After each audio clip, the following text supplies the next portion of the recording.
সবাইকে স্বাগত গেম অনে। প্রতি শুক্রবার রাত 8টায় আমরা গেম অন নিয়ে থাকি। আজকেও ঠিক একইভাবে আছি গেম অনে, এবং আজকে কিন্তু আমরা আলোচনা করব আসলে বিশ্বকাপ এবং বিশ্ব রাজনীতি। বিশ্বকাপ এবং খেলার মাঠে আসলে যে রাজনীতি চলছে বিশ্বকাপকে ঘিরে, সেই সমস্ত ব্যাপার নিয়ে আজকে আমরা কথা বলবো। আমার সঙ্গে কিন্তু আজকে আছেন এহসানুল হক সেজান, সাবেক জাতীয় ক্রিকেটার। ভাইয়া স্বাগতম আমাদের শোতে। ঠিক যেমনটি বলছিলাম যে আজকে আসলে একটু আমরা বিশ্বকাপ এবং বিশ্বকাপকে ঘিরে যে রাজনীতি চলছে আমরা সেটা নিয়ে আসলে আপনার সাথে আজকে একটু কথা বলতে চাই। আপনি নিশ্চয়ই বুঝে গেছেন না আমরা কি বিষয়ে কথা বলতে চাচ্ছি। শুরুতেই আসবো যে এবার তো বিশ্বকাপ আসলে বাংলাদেশ বয়কট করলো। বয়কট করার পর এখন একটা টুর্নামেন্ট চলছে, অদম্য টি-20 টুর্নামেন্ট চলছে, এবং সেখানে 3টা দল খেলছে। এই 3 দল নিজেদের মধ্যে ভাগ হয়ে প্লেয়াররা খেলছেন। মাঠে আমরা দর্শকের উপস্থিতি কম দেখছি। সব কিছু মিলে আসলে এখন যে পরিস্থিতিতে আছে আমাদের ক্রিকেট, এটা আপনার কাছে আসলে কি মনে হচ্ছে? আমার কাছে মনে হচ্ছে অস্বাভাবিক একটা জিনিস, তাই না? মানে আসলে সবার কাছে যে ওয়ার্ল্ড কাপটা কিন্তু অ্যাচিভ করি আমরা। ওয়ার্ল্ড কাপ খেলতে হলে অটোমেটিক কিন্তু ওয়ার্ল্ড কাপ খেলা যায় না, সেখানে কোয়ালিফাইং রাউন্ড খেলতে হয়, এলিজিবিলিটি দরকার হয়, তারপরেই কিন্তু ওয়ার্ল্ড কাপ আমরা পার্টিসিপেট করি।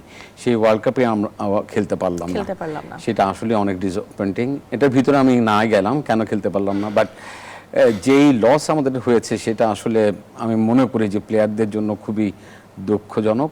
হ্যাঁ, যে টুর্নামেন্টটা চলছে সেটা কিছুটা রিকভারি করবে, অ্যাটলিস্ট ফাইন্যান্সিয়ালি ব্যাকআপ করতে পারে। কোটি টাকার একটা টুর্নামেন্ট, এবং এখান থেকে আসলে বিসিবি যদি কিছু অর্জন করতে চায়, সেজান ভাই আপনার মানে আপনার কাছে কি মনে হয় যেখান থেকে আসলে এই টুর্নামেন্ট থেকে কি অর্জন করা সম্ভব? আদৌ কিছু অর্জন করা সম্ভব? এখন হয়েছে কি, এই সময়টা একটা ফাঁকা জায়গার মানে স্পেস রয়েছে যেখানে আসলে যে প্লেয়াররা ওয়ার্ল্ড কাপ খেলতো সেই প্লেয়ারদের অকুপাইড করা, সেই প্লেয়ারদেরকে বিজি রাখা, খেলার মধ্যে রাখা।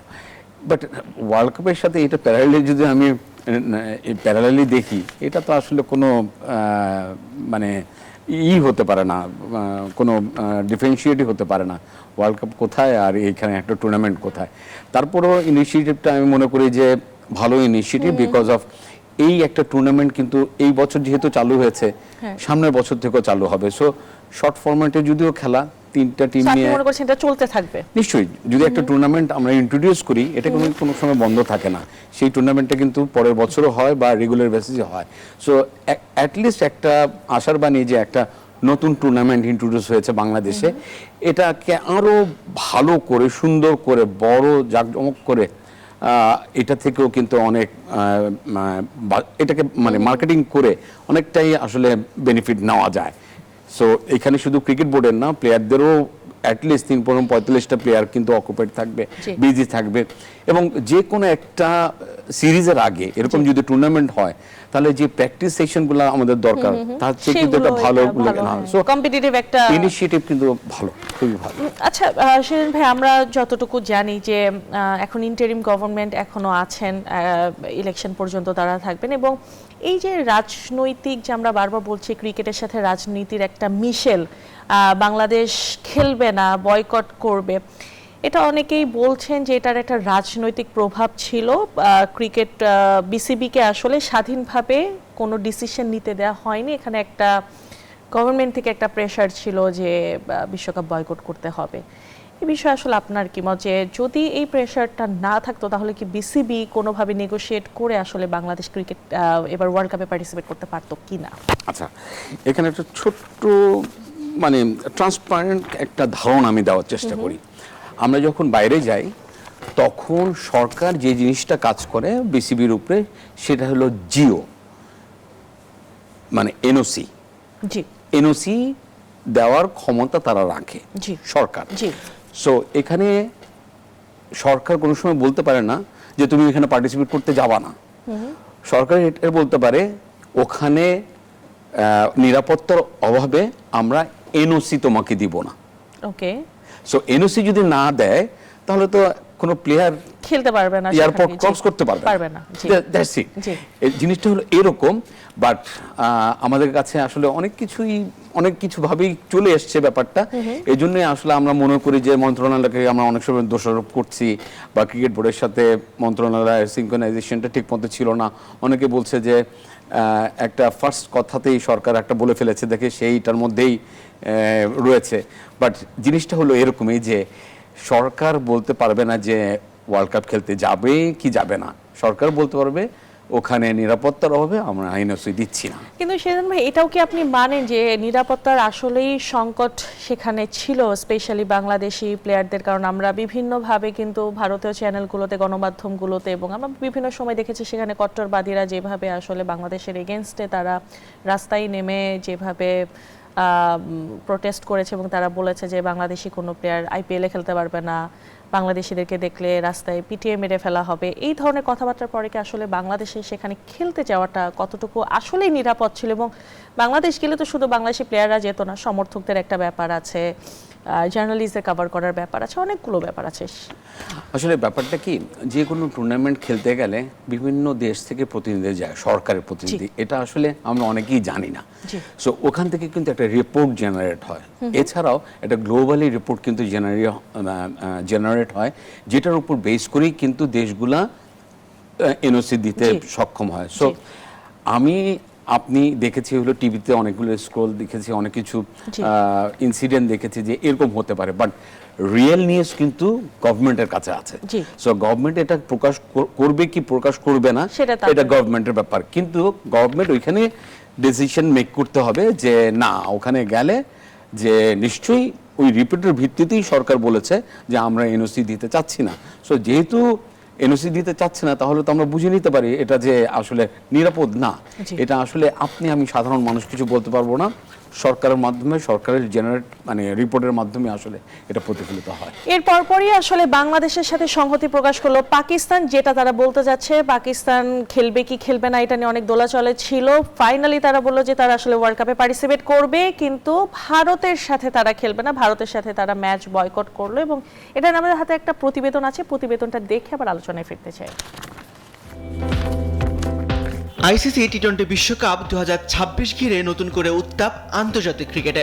প্রথমবারের মতো প্রকাশ্যে পাকিস্তান সরকার স্পষ্ট করল বাংলাদেশের প্রতি সংহতি জানাতেই ভারতের বিপক্ষে 15 ফেব্রুয়ারি ম্যাচ বয়কটের সিদ্ধান্ত নিয়েছে তারা। ইসলামাবাদে মন্ত্রিপরিষদের বৈঠকে পাকিস্তানের প্রধানমন্ত্রী শাহবাজ শরীফ বলেন, খেলাধুলার মাঠে রাজনীতি টেনে আনা ঠিক নয়, আর এই কারণেই বাংলাদেশের পাশে দাঁড়িয়েছেন তারা।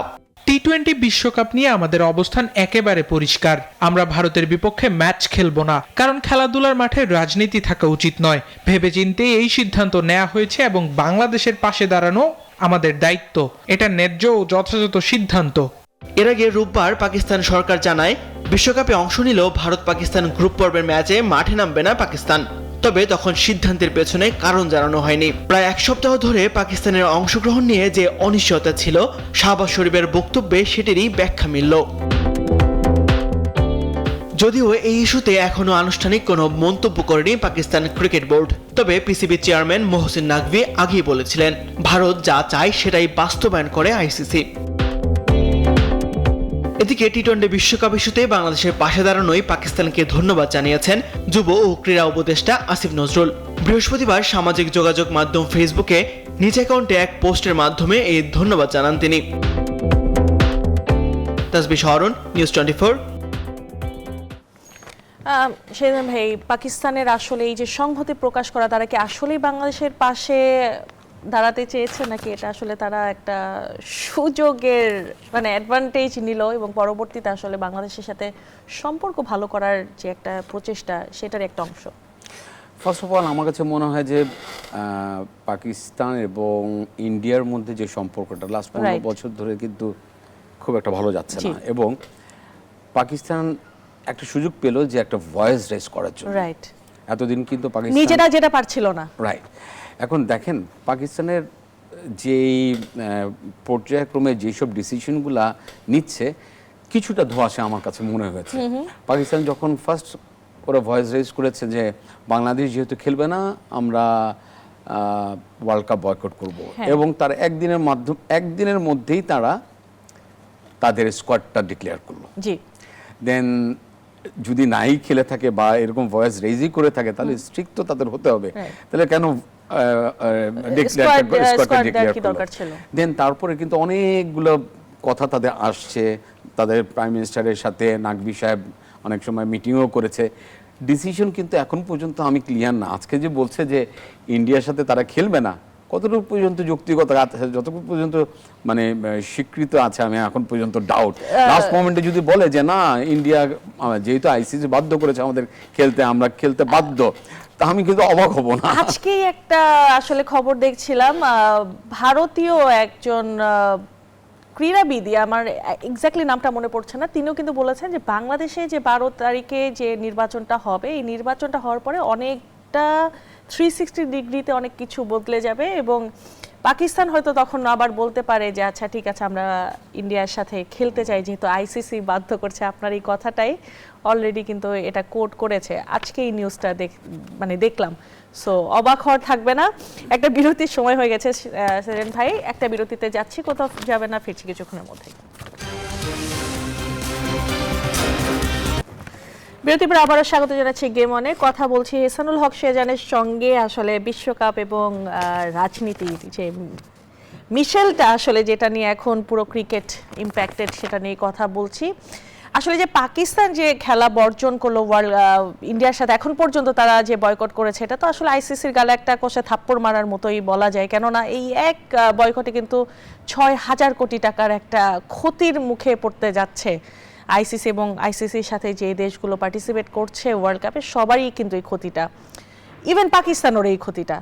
সো জেনে শুনেও আসলে এই যে ক্ষতিগুলো মেনে নেয়া কিংবা যে এই ক্ষতির মুখে আইসিসিকে ফেলা, আপনি বলছিলেন যে পাকিস্তান আসলে স্ট্যান্ড নিতে পারছিল না এতদিন, তারা এখন ভয়েস রেজ করার ট্রাই করছে নিজেদের ক্ষতি জেনেও।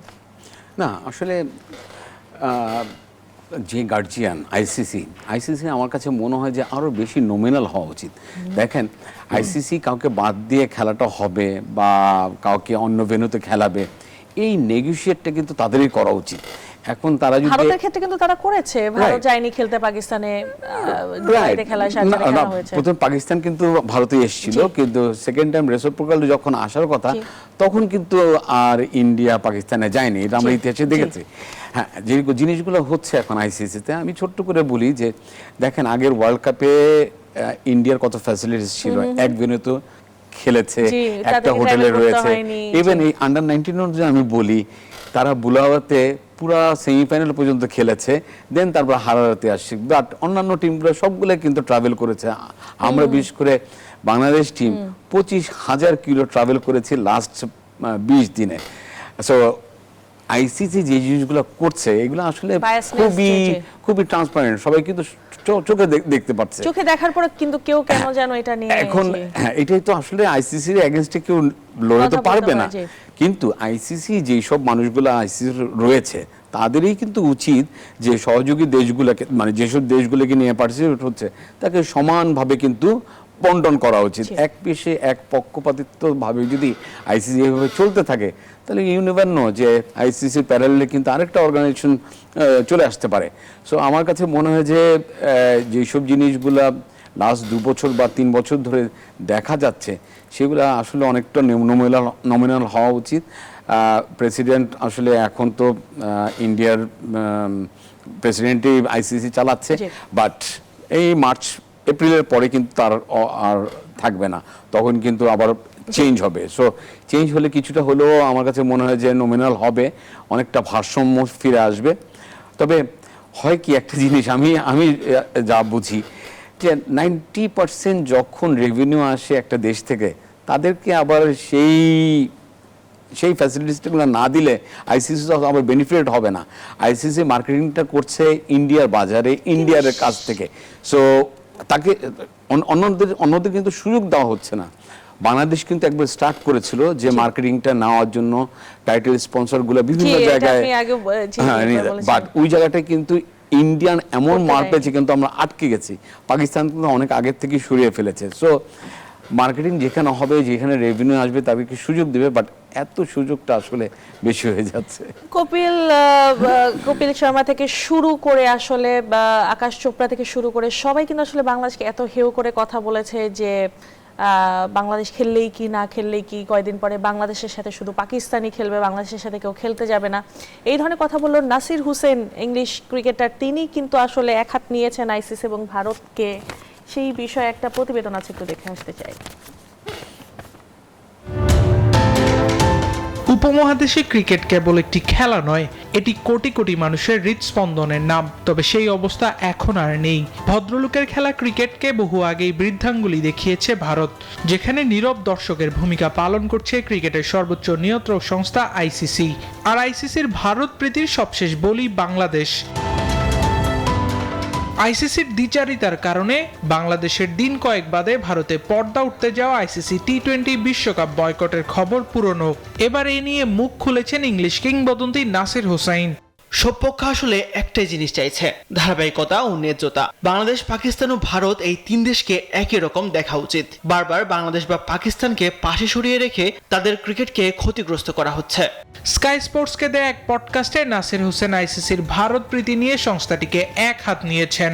ভারত যদি কোনো টুর্নামেন্টের এক মাস আগে বলতো যে তাদের সরকার বিশ্বকাপের জন্য একটি নির্দিষ্ট দেশে খেলতে চায় না, তাহলে কি আইসিসি এতটা কঠোর হতো এবং বলতো নিয়ম তো নিয়মই, দুঃখিত আমরা তোমাদের বাদ দিচ্ছি। এর আগে বিশ্বকাপে নিরাপত্তার কারণ দেখিয়ে ভারতে খেলতে অস্বীকৃতি জানায় বাংলাদেশ। পরবর্তীতে আইসিসি বাংলাদেশকে বিশ্বকাপ থেকে বাদ দিয়ে স্কটল্যান্ডকে অন্তর্ভুক্ত করলে বিতর্ক আরো উস্কে ওঠে। আবরার আল দাইয়ান, নিউজ 24। নিশ্চয়ই নাসির হোসেন কিন্তু সরাসরি বলেছেন যে দ্বিচারিতা বা যে আচরণ আসলে আইসিসি করছে, ওয়ার্ল্ড কাপ খেলেই বা কয়টা দেশ ক্রিকেট ওয়ার্ল্ড কাপ, সেখানেও যদি আসলে পাকিস্তান এবং বাংলাদেশকে এভাবে যদি একদিকে সরিয়ে কোণঠাসা করে দেওয়া হয়, সেটা আসলে আইসিসির কাছ থেকে এটা কাম্য নয়। নিশ্চয়ই একটা দেশকে ইন্ডিয়া ব্যতীত শ্রীলঙ্কায় খেলতে দেওয়া হচ্ছে।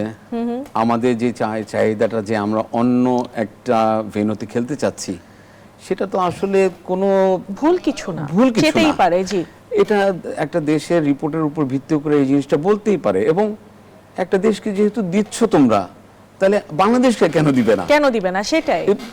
এই জিনিসটা আসলে আইসিসি কোনো সময় ক্লারিফাই করতে পারে না। এটা শুধুমাত্র আইসিসি তো জানে। এটা কি আসলে বাংলাদেশ পারফরমেন্সের দিক থেকে অনেকটা পিছিয়ে আছে, এই জন্য কি তুচ্ছতাচ্ছিল্য করে কাজটা করা হলো যে বাংলাদেশের জন্য কেন আমরা পুরো একটা ভেন্যু চেঞ্জ করতে চাই? বাংলাদেশ পারফরমেন্সে পিছিয়ে আছে আমি মানি, কিন্তু বাংলাদেশের যে ভিউয়ার, নিশ্চয়ই ক্রিকেট ওয়ার্ল্ড কাপের টিকেটের ব্যবসা কিন্তু ধস নেমেছে। বাংলাদেশের যে ভিউয়ার, সেই ভিউয়ার আমি আপনাকে বলি, আপনি যদি জিম্বাবুয়ের একটা পোর্টালে যান, এই ওয়ার্ল্ড কাপ আন্ডার 19 ওয়ার্ল্ড কাপে ওই পোর্টালে ইন্ডিয়াকেও মানে যে এন্ট্রিটা রয়েছে, সেই এন্ট্রিতে ইন্ডিয়াও এন্ট্রি করেছে, বাংলাদেশে এন্ট্রি করেছে, কয়েকটা ভিডিও ক্লিপ ওরা পোর্টালে এসছে। ওখানে লাইক আছে ইন্ডিয়ার 39,000 লাইক, আর বাংলাদেশের লাইক আছে 1.5 মিলিয়ন লাইক। এখন কথা হলো, এটা হলো একটা জাস্ট এক্সাম্পল দিলাম। এরকম রেভিনিউ বাংলাদেশ যদি না যায়, তাহলে ইন্ডিয়া যে সামনে কত রেভিনিউ হারাবে ইউ নেভার নো। এটা কিন্তু সত্যি কথা। কারণ আমি বলি, আগে সত্য বিক্রি করতে টিভি চ্যানেলের কাছে, এখন সত্য বিক্রি করা হচ্ছে ইউটিউব, সোশ্যাল মিডিয়া, ইলেকট্রনিক হয়ে যায়। এবং সেই রাইটসগুলা ডিফারেন্স কিন্তু খুব বেশি না, 5 to 10% রাইটসে কিন্তু এই ইলেকট্রনিক মিডিয়াতেও বিক্রি করা হচ্ছে। সো লসটা শুধুমাত্র টিভি চ্যানেলে না, লসটা কিন্তু এইখানেও। এখন যদি আমার ভিউয়ার কমে যায়, তখন এই রাইট বিক্রি করতে হবে হাফ প্রাইসে আইসিসিকে। সো বাংলাদেশের মানুষদের যে ক্রিকেট ক্রেজ রয়েছে, শুধু মানুষ মানে বাংলাদেশ তো আর টেস্ট স্ট্যাটাস পায়নি বা ওয়ানডে স্ট্যাটাস পায়নি, বাংলাদেশের মানুষের ভিউয়ার, মানুষের সাপোর্টার একটা সাপোর্ট ছিল। এই জন্যই কিন্তু বাংলাদেশ ক্রিকেটটা বেঁচে আছে। শুধুমাত্র রেজাল্টের উপর ডিপেন্ড করে কিন্তু আইসিসি যে কোনো জিনিস নিলে ঠিক হবে না, ভিউয়ারের উপরও কিন্তু ডিপেন্ড করে। রাইট। আরো একটা বিরতির সময় হয়ে গেছে, শেষবারের মতো যাচ্ছি বিরতিতে, ফিরছি কিছুক্ষণের মধ্যে। বিরতির পরে আবারও স্বাগত জানাচ্ছি। গেম অনে কথা বলছি এহসানুল হক শাহজাহানের সঙ্গে। ভাই, একদম শেষ পর্যায়ে আছি, একটা প্রশ্ন আপনার কাছে না রাখলেই না। সাকিব আল হাসানের ফেরার একটা গুঞ্জন শোনা যাচ্ছে, এটা কি আসলে স্ট্যান্ডবাজি, নাকি যেমন বিএনপি যদি ক্ষমতায় আসতে পারে তাহলে সাকিবকে ফেরানোর একটা সুযোগ তারা করবে, তারা বলেছে। এখন কি মনে হচ্ছে, এটাও রাজনীতি নাকি এটা আসলে সম্ভব? গুঞ্জন যদি সত্যি হয় তাহলে আমি খুবই খুশি হব। খুবই খুশি হব নিশ্চয়ই, কারণ নাম্বার 1 অলরাউন্ডার যদি আবার বাংলাদেশে ফিরে আবার যদি খেলতে পারে অ্যাটলিস্ট বাংলাদেশ টিমে, তাহলে সবচেয়ে খুশি বোধহয় আমাদের মতো যারা দর্শক তারাই হবে। হ্যাঁ, this is the political issue to be honest, যে পলিটিক্যালি ওরা কি ফিরে আনতে পারবে নাকি সেটা সবচেয়ে বড় মানে রাষ্ট্রই জানবে। ক্রিকেট বোর্ডের ইচ্ছা পোষণ করেছে যে ওরা যদি বাংলাদেশকে আসে, সাকিব যদি অ্যাভেলেবেল থাকে সিলেকশনের জন্য কোনো, সাকিব তো বলেছেন তিনি ফিরতে চান। আর কি ফিরতে চায় না। আজকে আমাদের বোর্ড ডাইরেক্টর আসিফ ভাই বলেছে যে মাশরাফি তো আসলে বোর্ড ডাইরেক্টর দেশে আছেন, পার্লামেন্ট মেম্বার ছিলেন, সে যদি দেশে থাকতে পারে কেন সাকিব থাকতে পারবে না, এটা কিন্তু একটা বড় যৌক্তিক কথা। সো আমার কাছে মনে হয় সাকিব যদি আসে বাংলাদেশ টিমের অনেক স্ট্রং হবে। আমরা সবাই চাই সাকিব আসুক। মানে আপনার কাছে আমি শুধু আপনার কাছে এইটুকু জানতে চাচ্ছি, আপনার কাছে কতটুকু আপনি আশাবাদী যেটা সম্ভব হতে পারে এখন কারেন্ট যে রাজনৈতিক সিচুয়েশন, সেটাকে আপনি যদি আমলে নিয়ে বলেন। খুব ক্রিটিক্যাল প্রশ্ন, কিন্তু সত্যি কথা যে এই সিচুয়েশনে কি ডিসিশন নেওয়া যাবে এখন ইলেকশনের উপর ডিপেন্ড করে অনেক কিছু। এখন বিএনপির কি মেন্টালিটি তার উপর ডিপেন্ড করে, মানুষের কি সেন্সিটিভিটি কি ইমোশন নিয়ে আছে সাকিবের উপর তার উপর ডিপেন্ড করে।